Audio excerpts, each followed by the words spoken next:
Welcome back to the Disney Plus Everyday Challenge, and today we have The Devil Wears Prada 2. Yes. It's a sequel 20 years later. I think the original was from 2006, and this is the 20th anniversary. Why do we need a Devil Wears Prada 2? Well, because everything cannot be a Spider-Man movie. Because that's the same thing about Spider-Man. Well, hey, you know what? The Spider-Man movies, Marvel movies, they're a franchise, and they're going to keep making them. Star Wars the same. Pixar, sequels. Yeah, they're going to do them. It's just going to happen. But Devil Wears Prada, well, it's full of very popular actors that aren't necessarily in the MCU yet. Emily? No. Emily Blunt, Stanley Tucci, Meryl Streep, and Anne Hathaway are not and was Catwoman in the DC universe, but that's not even, that's been overwritten. She was, Christian Bale's Catwoman. So yeah, it doesn't matter. I mean, eventually everybody's going to probably be in a Marvel film at some point. Just the way it works, I think. That's how you cast the Odyssey, because the Odyssey just has everybody in it. Like, oh, yeah. Catwoman is, well, that's a DC, but Catwoman is Spider-Man's mom. So, anyway, I just saw the Odyssey yesterday, so I just felt like I had to say it. Devil Wears Prada 2 is a sequel, came out just this year, like in the beginning of May, and here we are, it's on Disney Plus, and for a minute it was only available on streaming through Hulu when I planned on watching it, and then suddenly I had to replace it. Then suddenly, a few days later, it's now on Disney Plus, directly on Disney Plus. You don't need Hulu, but it's also on Hulu. So, yeah. So what we have Andy, Anne Hathaway's character, is back again. She's our main character in this, even though the devil is definitely Meryl Streep here. What brings them together? What brings them back in each other's lives? You figure that what happened in the first film with Andy suddenly being drawn into the world of fashion. She's a writer. She's a magazine writer in an era that is very different 20 years later than it was 2006. One of the most glaring things about this is the fact that nearly all story forwarding communications happen by cell phone, with people holding up their phone and going, oh, I got this information. Here's information I want to know. Oh, look, they're just, hey, did you see this news? Yeah, that's what it is. In 2006, yeah, it didn't work. I'm reminded of the time back in the 90s, yes, the last century. I was alive back then. They had the X-Files. One of the things that Chris Carter, the creator of the X-Files, was saying that he was going to try to avoid using cell phones at all, because they were still fairly new from a consumer standpoint. Not just, it was growing a little bit more. The idea, flip Nokias and things like that. The idea that you could communicate and you get information to each other without having to rush to a payphone or back to the office or whatever it was. Mulder and Scully had to solve the mystery, and they couldn't easily get themselves out of trouble by going, "Oh, Mulder, look, come and get me," or "Scully, I'm trapped in an alien spaceship. I'm over here, get me." Like that kind of. There's no call to rescue that's available. But in these films, to show. And I should say at the core of this story is the growing feeling of obsolescence, especially when it comes to published media. She runs a magazine called Runway about fashion. I used to work for a magazine. Did I work for more than one magazine? I worked for at least one magazine, and it was in a genre where we're still used to buying print material. And yet it still can survive. Yeah. But this is a situation where our character, I'm not going to tell you the plot or anything else really. I'll hint at some things, but for the most part, just to get things rolling here, Andy she's at a publisher's award ceremony in New York City or somewhere, probably New York City, and she She's like, "Hey, she's getting up for a big award." And as she's, they're picking the winner, they're naming her amongst the other nominees. She and all of her co-workers at one table all suddenly get a text message, and they're fired from the job in which she's about to get an award for. Yeah, she wins the award. Spoiler. It's making the point that like printed work is on its way out. In many cases, it's difficult to run a magazine, even though you're an icon like Runway magazine, a fashion icon that people look to. Meryl Streep's Miranda as just an icon in an industry, a tastemaker, a critic, a person who determines the fates of so many just impossibly beautiful, but at the same time bland ciphers that are just that float through scenes whenever there's fashion to be seen. I don't understand fashion. Can you tell? Or maybe, is this fashion because I'm just wearing black? Yeah. It's simplest fashion. It's easiest to do. It offsets everything else around me. So I know fashion to that level. That's good. But yeah, no, again, I'm not going to claim that I understand anything about fashion or understand why any of it's important. Yes, it's an art form to design clothing. I understand that. Modeling, sure, it shows off the art of the fashion in order to, again, I don't, the money flows in certain directions, and people, it's only people who are super rich and have never walked inside a Walmart care about this kind of stuff. Or people who are just like, I want to look pretty, and I want to own a very expensive purse or a very beautiful dress. I get that. And then it's not just women, because Stanley Tucci is dressed to the nines in this thing. There's not a scene in which our characters, for the most part, unless you're trying to make Anne Hathaway look like the every girl, the every woman that's, she's one of us who's been thrust into this world, and she has to make the best of it and try to fit in. And that's what the first movie was about. This is her being pulled back into it, and just dealing with the same familiar characters. There are so many callbacks to the original film. I only saw the first one like last November, I guess, when they won. I think when they first started talking about the sequel, I think the trailers were first coming out, and they put it on Disney Plus. It's okay. There's a number of layers to all this. This movie is very meta because it's the idea that she could, one, get an award for her work and be fired in the same moment. Says, hey, you know what? You're really good at your job, but you're obsolete in what you do.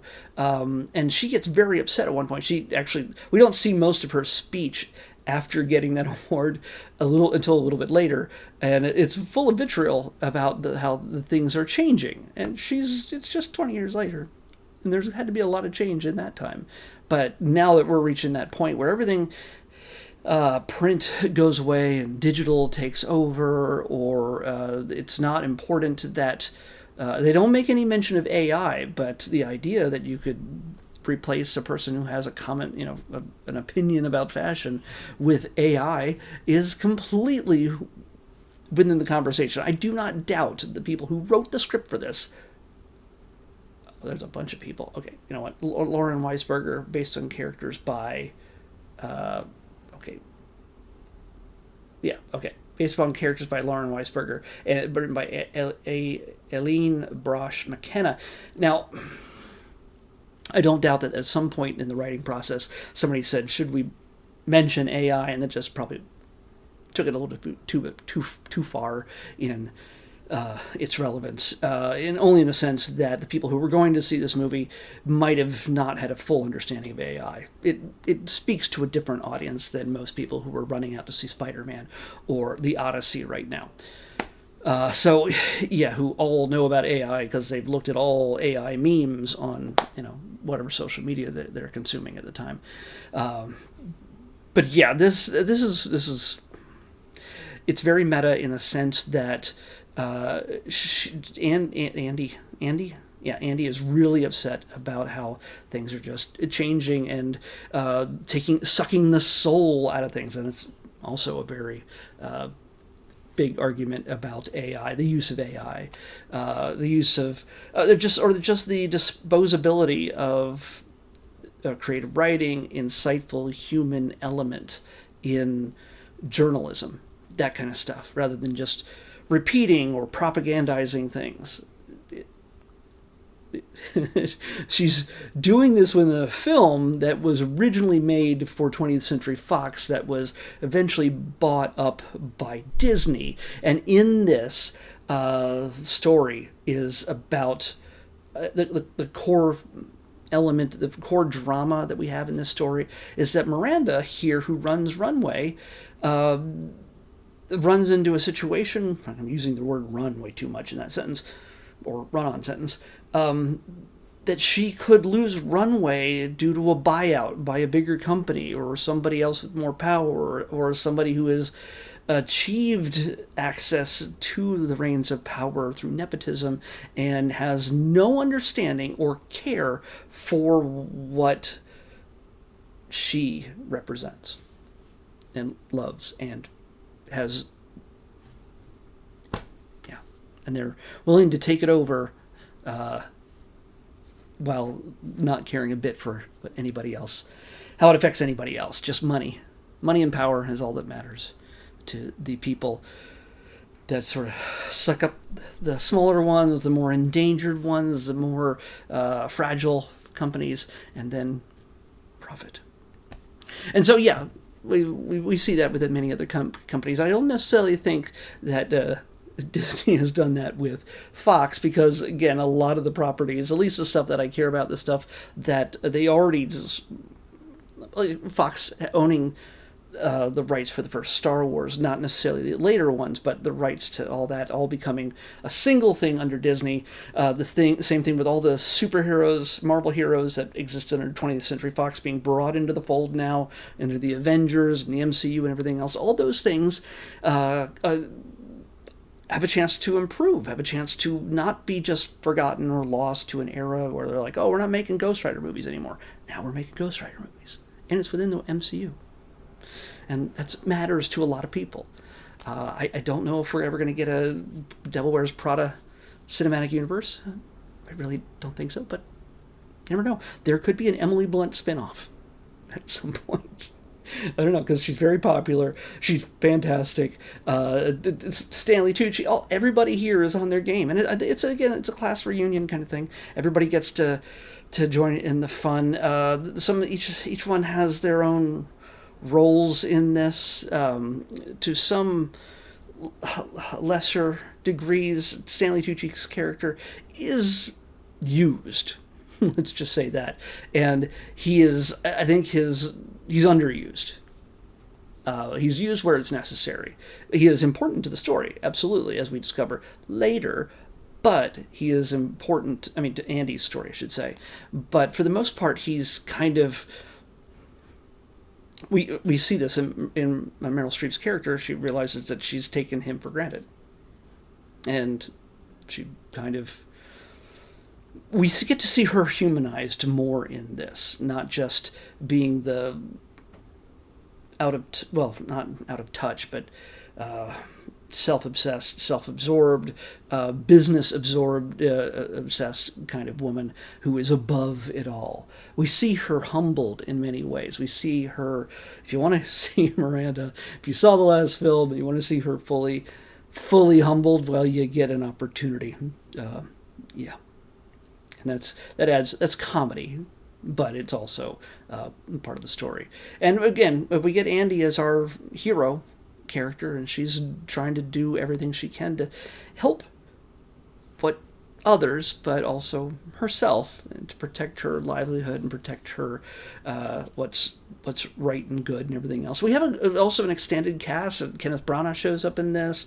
What's this guy's name? Oh yeah, Justin Theroux. Justin Theroux is pretty fantastic. Lucy Liu, Tracy Toms, uh, uh, Tibor Feldman, and B.J. Novak. There's another guy who's pretty important to Andy's story, played by Patrick Bramall. And but yeah, so yeah, it's never going to be the kind of thing where you're just like, hey, you know what? I just saw the Odyssey. I really love her work in the Odyssey. Let's watch Devil Wears Prada 2. It's two completely different planets of storytelling. You're not going just because you like her and Anne Hathaway in this one doesn't mean you're going to like her in this one. It's not that she's bad at all. It's just not the same kind of movie, and that's fine. I used to have when we would go see movies and it would be like a Disney or Fox Studios, not Fox Studios, 20th Century Studios. Production. They'd run the Devil Wears Prada trailer in front of it. And my friend would always grumble like, "Ugh." I'm like, dude, you're wasting your energy hating on this movie because guess what? It's not made for you, and that's okay. It's not made for me, and that's okay. But I can still appreciate it for what it is. It's a good ensemble. It's a good cast. It's got some twists and turns in the story, but it's not going to be like, oh my gosh, I can't believe what I just saw in Devil Wears Prada 2. It totally, affecting my life. It's not going to do that for most of us. If you're into fashion and just having fleeting glances and cameo appearances of people in the fashion world, what's her name shows up in this? There's a bunch of people. If you know the fashion world, guess what? They show up in a cameo in this movie. They did it last time. It's a montage of just everybody at a party, and you just get to see Meryl Streep and Stanley Tucci and Anne Hathaway just schmooze with people in fashion. And if that, hey, you want to watch that with a glass of wine? Go for it. Have the time of your life. Enjoy it for what it is. And in fact, you know what? I realize I can't really say too much more about this. It's just, it's funny. It's got, you care about Andy. You're rooting for Andy. You're rooting for Anne Hathaway. And everybody else. And Emily Blunt, even though she's always kind of the bitter bad guy in this, or the rival to Andy, because she's thinks a little bit too much of herself as well, even though she is somewhat on the same level as Andy and feels threatened by her. Emily Blunt is always just, until we find out that every one of these people are, criminals in real life, I'm just going to say Emily Blunt, awesome. I mean, again, all of them, fantastic. You can't argue with that, even if you're like, oh, I hate this kind of movie. Don't watch it then.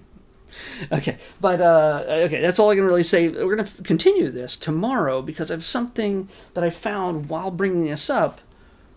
There is a thing. Oh, no, there we go. We're going to watch this next. Spill the Tea. Runway meets Rutshire. I have no idea what that means. But Emily Blunt's in it.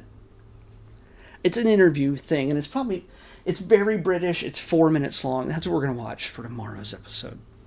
Trust me. I got to watch everything on Disney Plus. And I found it, and it feels relevant. I'm going to watch it back to back with this. So, Spill the Tea, Runway meets Rutshire. That's what we're watching next on the Disney Plus Everyday Challenge. I'll see you back here tomorrow with that.